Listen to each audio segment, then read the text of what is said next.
Kita ini mitra Pak, bukan karyawan. Kita tidak peduli pemotongan 20%.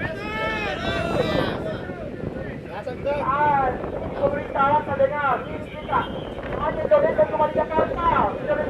Indonesia nih. Pokoknya kita gas hari ini. Jadi suara kita sudah didengar.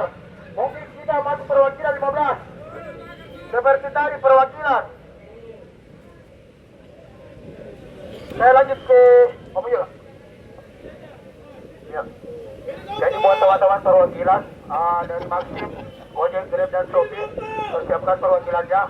Aksi kami ini menolak bahwasanya status mitra dijadikan pekerja dan karyawan tetap. Kami menolak karena kenapa? Mayoritas teman-teman driver ojol yang ada di Sulawesi Selatan sudah usia produktif. Dan banyak teman-teman driver yang tidak mempunyai ijazah. Jadi kalau status karyawan tetap diberlakukan, maka teman-teman kami otomatis 70% akan gugur. Jadi kami minta kepada Bapak Gubernur untuk menerima kami. Jangan lagi ada alasan bahwasanya Bapak Gubernur tidak ada. Harus Bapak Gubernur atau Wakil Gubernur yang temui kita.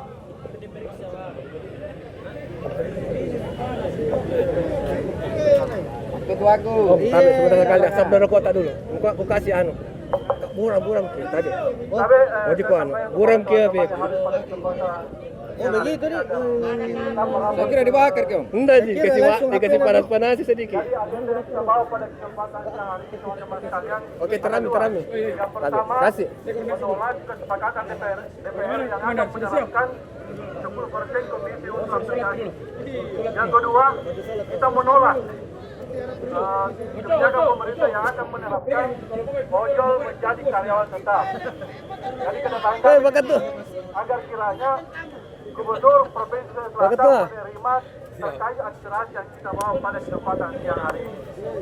Jadi saya meminta kepada seluruh peserta aksi agar kiranya tidak melakukan tindakan provokatif yang pada akhirnya akan merusak atau mencederai konstruksi aksi yang kita bawa pada kesempatan siang hari ini. Jadi hari ini teman-teman sekalian, tidak ada kuning, tidak ada orange, dan tidak ada hijau. Hari ini kita memperjuangkan kebenaran. Hari ini kita tetap menolak kebijakan pemerintah yang akan menerapkan 10% dan akan berdampak signifikan terhadap kehidupan ojol kawan-kawan sekalian. Yang pertama, ketika kita akan betul-betul 10% diterapkan, maka promo akan hilang. Yang pertama. Yang kedua, asuransi akan hilang. Dan ketika promo hilang kawan-kawan sekalian, maka otomatis modal juga akan menurun. Ketika modal menurun, otomatis pendapatan akan menurun.